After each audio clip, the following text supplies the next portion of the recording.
아침에 눈을 뜨면 이렇게 의식이 돌아오면 제일 먼저 어떤 생각을 하십니까?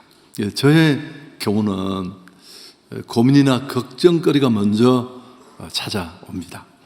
그리고 또 오늘 해야 할 일들을 쭉 떠올리면서 마음이 무거울 때도 많이 있습니다. 현대를 살아가는 우리는 더 많이 소유하고 또 미래를 위한다는 이름으로 더 많이 준비하고 또 더 많이 저축해야 한다, 이런 강박에 사로잡혀 있습니다. 내일을 위해, 미래를 위해 끊임없이 걱정하고 불안하고 염려하면서 살고 있습니다. 물론 이런 게 나쁜 게 아니지 않습니까? 문제는 너무 먼 미래의 일들만 집중한 나머지 정작 오늘 하나님이 주시는 은혜를 놓칠 때가 있다는 겁니다. 제가 이렇게 어떤 분의 설교를 들었어요. 외국분인데, 물론 자막을 통해서 들었습니다만은 기도에 대한 내용을 듣는데 가슴이 참 뜨거워졌습니다. 너무너무 단순한 내용이었는데 그 감동이 오늘 이 설교로 이어졌습니다만은 예수님이 가르쳐 주신 주기도문입니다. 그것도 그 중에 함께 묵상할 내용은 11절 딱 그 한 절입니다. 오늘 우리에게 일용할 양식을 주셨고. 참 단순해 보이는데 사실은 우리 삶의 근본적인 태도를 바꾸는 깊은 진리가 담겨 있습니다. 예수님은 오늘 우리에게 이 주기도문 안에 6가지 큰 간구가 나오는데 그 중에 하나로 이 일용할 양식을 구하라고 하십니다. 오늘 하루 지금 필요한 것을 구하라, 그렇게 받아도 좋겠습니다. 왜 그럴까요? 하나님이 우리에게 주시는 깊은 뜻을 좀 우리가 한번 생각해 봤으면 좋겠는데, 우선 이 11절 다시 한번 보시면 우리에게 일용할 양식을 주셨고, 이 일용하다는 단어는 헬라어에서 신약 성경 여기만 나타나는 특별한 단어예요. 학자들은 이 단어를 오늘 필요한, 그날 필요한 그런 의미로 해석을 합니다.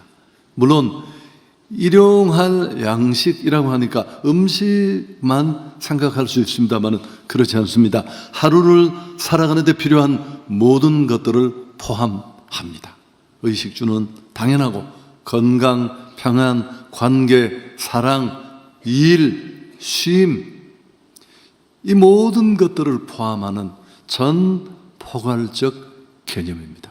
사실 오늘 우리에게 일용할 양식을 주시옵고라는 이 기도가 진짜 내 가슴에 딱 붙으려면 출애굽기 16장의 만나 사건을 이해해야 돼요. 공교롭게도 최근에 한2주 전부터 연이어 제가 이 얘기를 설교 중에 조금씩 언급을 했습니다마는 이스라엘이 출애굽합니다. 광야의 거친 길을 거쳐서 이제 축복의 땅 가나안을 향해 행군합니다.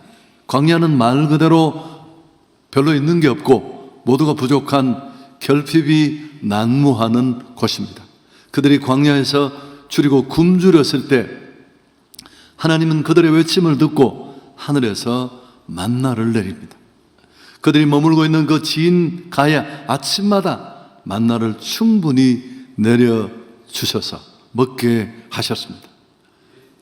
여러분, 놀라운 건 그들이 출애굽의 그 긴 시간을 거치고 가나안에 들어가는 40년 동안 200만 명이 넘는 그 많은 사람들 한 사람도 빠짐없이 그 양식은 공급됐습니다. 근데 문제는 이 만나를 먹는데 원칙이 있었어요. 매일 각 사람의 머리 수만큼만 거둬야 합니다. 한 호멜이라는. 그리고 거둔 것을 다음 날까지 남겨두거나 저장하지 못하게 했습니다. 무엇보다도 지금 우리의 안식일, 그때 주일 안식일에는 아예 거두지 못하게 했습니다. 만나가 내리지 않았고요. 대신 그 직전 날 6일에 이틀 분량을 거두게 하셨습니다. 사실 깊이 설명할 이유도 없습니다만은 이 교훈은 너무나 단순하지만 분명합니다. 인간은 자기 힘으로 살 수 있는 존재가 아니라는 겁니다. 무엇보다도 우리가 종교인이 아니라 교회만 왔다 갔다 하는 뜨내기가 아니라 정말 예수 믿는 신앙인으로 한 걸음 한 걸음 살기를 원한다면 이 신앙은 우리 안에 반드시 자리 잡아야 합니다. 나는 내가 노력하지만 하나님의 은혜로 살 수 있다. 이걸 훈련하고 가르쳐야 하기 때문입니다. 몇 주 전에 뭐라고 했습니까? 고작 우리가 하는 노력, 맥주 감사주일에 농부가 씨를 심고 막 땀을 팍팍 쏟으면서 김을 메고 밭을 가꾸고 땡볕에 추수를 하고, 근데 농부가 수고한 그 많은 것들이 다 합해봐야 고작 4%. 농부의 그 작은 수고를 의미 있게 가치 있게 열매로 이어주시는 건 96%의 은혜, 위로부터 임하는 은혜, 주변의 도움. 근데 죄성이 가득하고 자기중심적인 우리는 뭐라고 한다고요? 나 자수성가해서. 간첩이 자수하는 건 좋지만 자수성가를 그렇게 말할 입장이 아니라 몰라서 그런 거예요. 얼마나 많은 사람으로부터, 제가 그랬잖아요. 정말 정상의 복을 누리는 사람, 그것도 반짝이 아니라 계속 그 축복을 누리는 사람들을 만나보면 예상외로 이런 얘기를 많이 합니다. 뭐라고요? 저는 참 운이 좋았습니다. 노력하지 않고 애쓰지 않는 사람이 누가 있겠습니까? 제가 오늘 이런 영광을 받는 건 정말 주변에 도움이 많았습니다. 여러분, 이건 정말 사실이기도 하지만 어쩌면 그들의 그 겸손이 그들을 그렇게 오랫동안 그 자리에 있게 한 겁니다. 하나님은 이스라엘을 가나안 축복의 땅에 들여보내기 전에 이 사실을 분명히 알게 하셨습니다. 하나님의 백성들의 매일매일의 양식과 삶의 염려를 내가 책임져 둔다. 그래서 우리는 이것을 알고 하나님에 대한 철저한 신뢰와 순종의 삶을 살아야 합니다. 하나님의 백성이 매일의 양식과 생존을 위해서 스스로 걱정할 필요는 없다. 하나님이 하실 일을 자기가 하겠다고 염려하는 부질없는 삶을 내려놓아야 합니다. 좀 어려운 말로 하면 아담적인 삶, 애굽의 삶의 방식을 내려놓는 겁니다. 아담은 내가 내 인생을 내가 경영하고 내가 가꾸어 보겠다는 그 몸부림은 죄로 이어졌고 욕심에 휘둘렸고 마침내 모든 것을 다 날려버렸어요.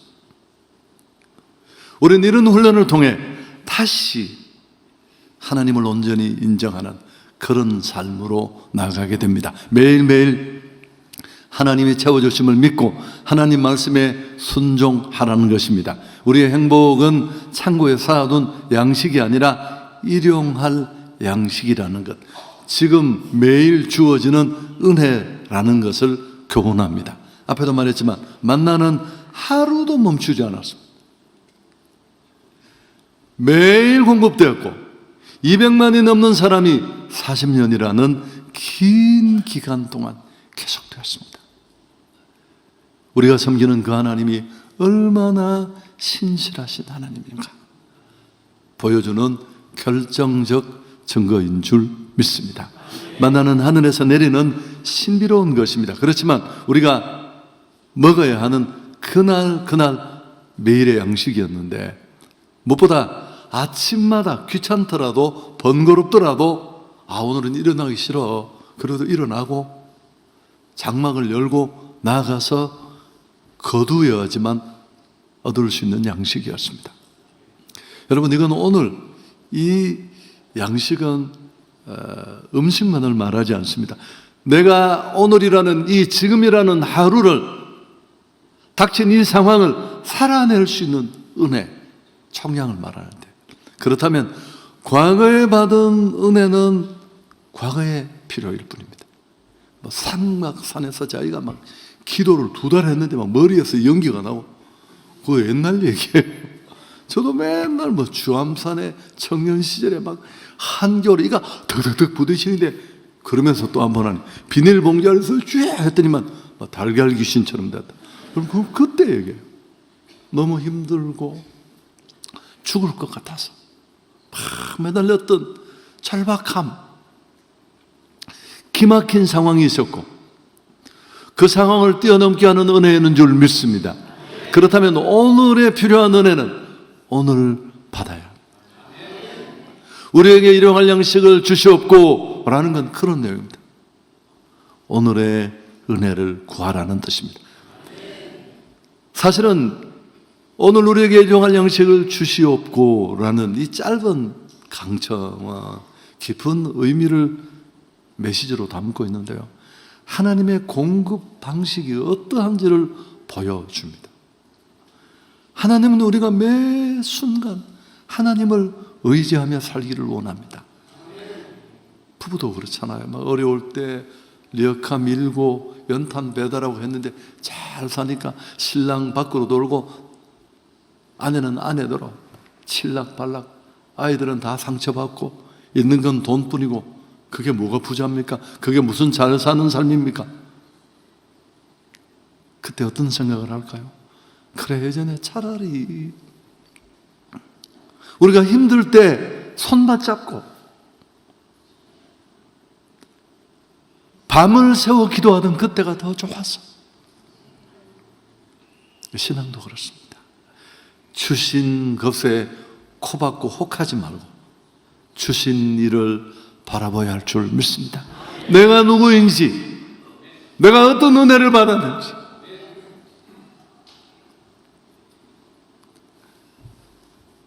여러분, 그걸 놓치면 내가 열심히 했고 당신 열심히 한 줄 알고 있습니다. 그게 전부가 아니죠. 너무 많이 저장해 두면 죄성을 가진 인간은 하나님을 잊어버립니다. 너무 가난하면 불안해하고 원망하고, 그래서 하나님은 일용할 양식이라는 이 절묘한 공급 방식을 통해 우리를 훈련시키십니다. 오늘 우리가 구해야 할 일용할 양식은 무엇일까요? 이 하루를 살아가는데 필요한 은혜입니다. 양식만이 아니라 사랑과 용서, 지혜와 능력, 분별력. 여러분, 얼마나 잘 살고 얼마나 주목받고 얼마나 성공하고, 그건 하나도 중요하잖아요. 빨리 간다고, 잘 간다고 성공일까요? 아니요. 그 방향이 잘못되었다면, 하나님의 기대를 무시한 방향이라면, 그건 차라리 그 자리에 있는 게 나아. 성공은 성공이 아닙니다. 그렇게 나를 만드시고 나를 향한 뜻을 가지고 계신 그분의 기대대로 살아낼 힘이 우리에게는 없습니다. 여러분 아시잖아요. 어떤 소설의 얘기처럼 지금 우리가 살고 있는 오늘이라는 이 하루는 어제 죽은 어떤 분이 수천억의 재산이 있는데, 당신은 이제 오늘 죽는다, 이 선고를 받고 의사 가운을 붙잡고, 선생님 제가 2천억 다 내놓겠습니다, 하루만 살려주십시오. 그래도 살지 못했던 그날을 내가 사는 거예요. 여러분, 그걸 안다면 우리는 오늘이라는 이날, 내가 감당할 수 없는, 다시 반복될 수 없는 이날, 어쩌면 마지막 날이 될지도 모르는 이날, 내 힘으로 살 수 없는 연약함을 알게, 다소곳이 그분 앞에 시작하는 첫 시간에 엎드려 오늘 일용할 양식을 주옵소서. 여러분, 우리는 내일 걱정하지 말고 또 지난 일 후회하지 말고 오늘 필요한 것을 하나님께 아뢰며 살아가야 할 줄 믿습니다. 근데 우리가 막 미래를 얘기하고 지금보다 내일을 걱정하고 이런 것들 중에 좋은 의미도 많습니다만 준비하는 게 어떻게 구박받을 수 있겠습니까? 근데 그 속에는 굉장히 많은 욕심들이 들어있습니다.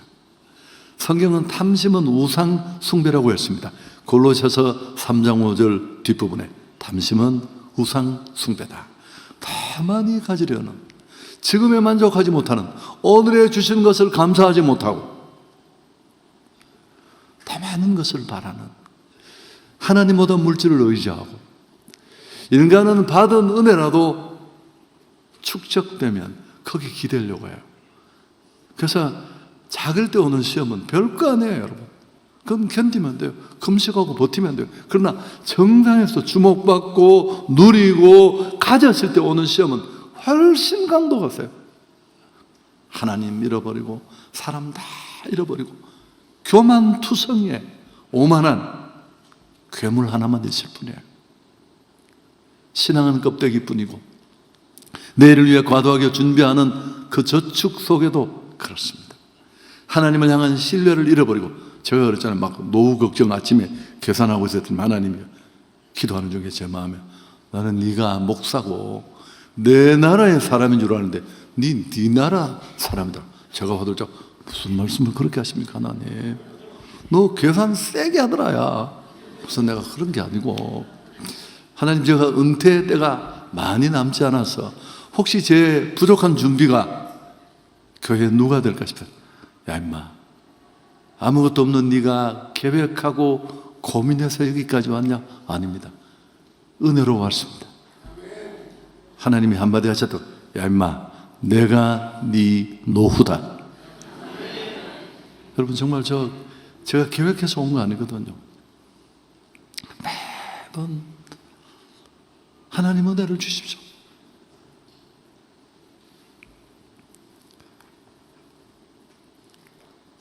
현자 아굴은 잠언에 이렇게 기도했습니다. 잠언 30장 8절 함께 읽을까요? 나로 가난하게도 마옵시고 부하게도 마옵시고 오직 필요한 양식으로 나를 먹이시옵소서. 여러분 이 기도를 진짜 진심을 담아 드릴 용기가 있습니까?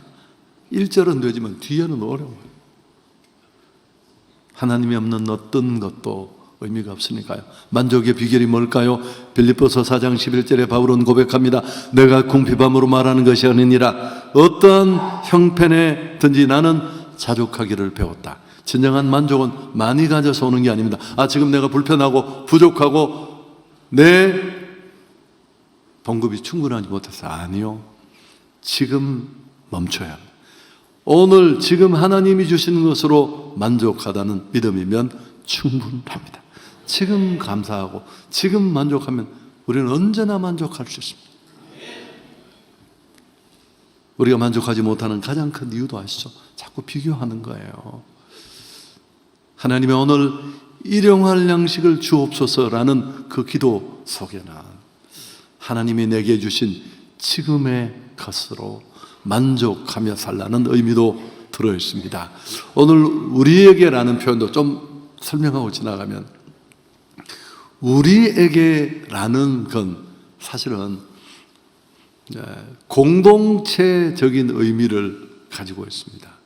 우리의 축복, 내가 받은 은혜, 내가 받은 그 많은 것들은 나의 것만이 아니에요. 하나님은 저장하지 못하게 하셨습니다. 이건 굉장히 큰 의미가 있어요. 제 존경하는 장로님, 맨날 설교 듣고 문자 보내는 분 계세요. 그분이 그런 분이라고 제가 했죠. 그분은 그렇게 부자는 아닌데 부자세요. 본인이 부자라는데 그걸 누가 막을 수 있겠어요? 그래서 어떻게 공사를 마치고 이제 대금을 받으면 그게 자기 게 아니잖아요. 무슨 값, 또 직원들 임금을 줘야 되는데 항상 그래요. 나는 목사님 지갑에 돈이 딱 들어오면 찬스다, 그렇게 생각하고 쓴대. 어차피 떠나갈 테니까 신학생 학비도 대주고, 장 목사 저 많이 얻어먹을 거예요. 그 대구의 아양교 부근에 거기 어려운 산동네 연탄을 수백 장 돌리고, 지금도 그렇게 살아요. 지금도. 그래서 우리가 일해서 번 것도 내가 노력해서 얻은 것도 하나님이 주시는 것입니다. 우리가 가지고 있는 그 많은 신경 중에 돈에 관계된 신경이, 지갑에 관계하는 신경이 제일 예민하대요. 그러면서 우리는 그 속에 믿음을 담을 수 있습니다. 친구에게 밥 한 끼 사는 것 쉽지 않아요. 죄송합니다만 어제 내 지인이죠. 통화를 하는 중에 그냥 마음에 그런 생각이 들어서 휴가를 만나 온 가족들이 어디를 가는데 내가 좀 돈을 줬으면 좋겠다. 그러자 마음에서 생각이 일어났습니다. 너 요새 경제적 별로 좋지 않은데 참지. 세 번째 생각이 또다시 왔습니다. 그래도 이렇게 매번 도울 수 없는데 성령의 감동이 될 때라도 순종하면 언제나 축복이었지. 그래서 쐈습니다. 여러분, 그러면서 제가 조금씩 지금도 여전히 인색하지 마. 당신이 손을 그렇게 꽉 잡고 그게 다 내 것도 아닌데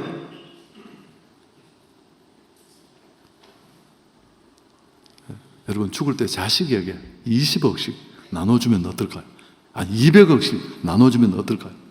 그럼 200억 받은 자식이 할렐루야, 아버지가 200억 주셔도 아니요, 계산을 하다가 하나가 180억을 받은 거야. 소송이 걸리는 거 아시죠? 아버지는 차별하십니다. 여러분, 이런 짓을 왜 해요? 아이들 바탕 다 뭉개고 관계해치고 변망덕을 아주 산더미처럼 키우고 밥 사는 거, 대접하는 거, 드리고 베풀고 나누고 섬기는 것이 훈련될 수 있기를 축복합니다. 오늘 우리에게 일용할 양식을 주옵시고, 여러분, 만일 이 내용이 내 안에서 실행되지 않으면 평생 나는 나에게라는 기도밖에 못해요. 내가 인색한 것도 있지만 우리 삶의 자리가 그만큼 고단해요. 사람은 기도만큼 사는 겁니다. 맨날 나에게. 그게 인생입니까? 치사하지. 제가 그래죠. 대구 있을 때 국회의원 됐다 떨어진 분 교회 오셨더니만 기도를 종이에 적어왔다고 이만큼 딱 적어와. 집사님이 되셨는데 제일 먼저 딱 적어가 아주 뻔뻔하게 이렇게 딱 들고 가시더라고. 온 세상에 평안을 주시고 인류를 위해서 기도하더라고. 내가 그래서 와, 세다. 정말 내 기도는 너무 좁다는가.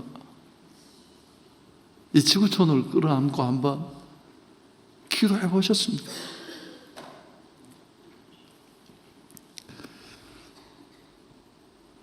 말씀을 정리합니다. 오늘 말씀을 통해 우리는 어떻게 살아야 될지. 첫 번째, 매일 은혜의 보좌 앞으로 나가기를 축복합니다. 히브리서 4장 16절 함께 읽습니다. 그러므로 우리는 긍휼하심을 받고 때를 따라 돕는 은혜를 얻기 위하여 은혜의 보좌 앞에 담대히 나아갈 것이다. 여러분, 새벽 기도 나오러 가면 또 놀라서 다 도망가겠지만 새벽에 못 나오셔도 좋아요. 이불을 몸에 걸치고 짧은 5분이라도 좋습니다. 커피 마시고 출근하고는 잠깐, 혹은 직장에서 업무가 시작되기 전에 잠깐 10분이라도 진심을 다 가라. 여러분, 이 기도는 정말 위대한 기도예요. 우리의 교만을 쫙 빼고 주신 은혜를 제자리에 있게 하는, 나를 알고 하나님을 아는, 건강하고 나 너무너무 잘 나가고 아무 문제 없고, 그런데 주신 일을 바라보며 내가 어떤 은혜를 받았는지를 알고 하나님, 그건 지나간 은혜고 감사하고 지금의 은혜, 오늘의 은혜를 주옵소서. 그래서 언제나 승리하는 우리 모든 성도들이 되기를 축복합니다.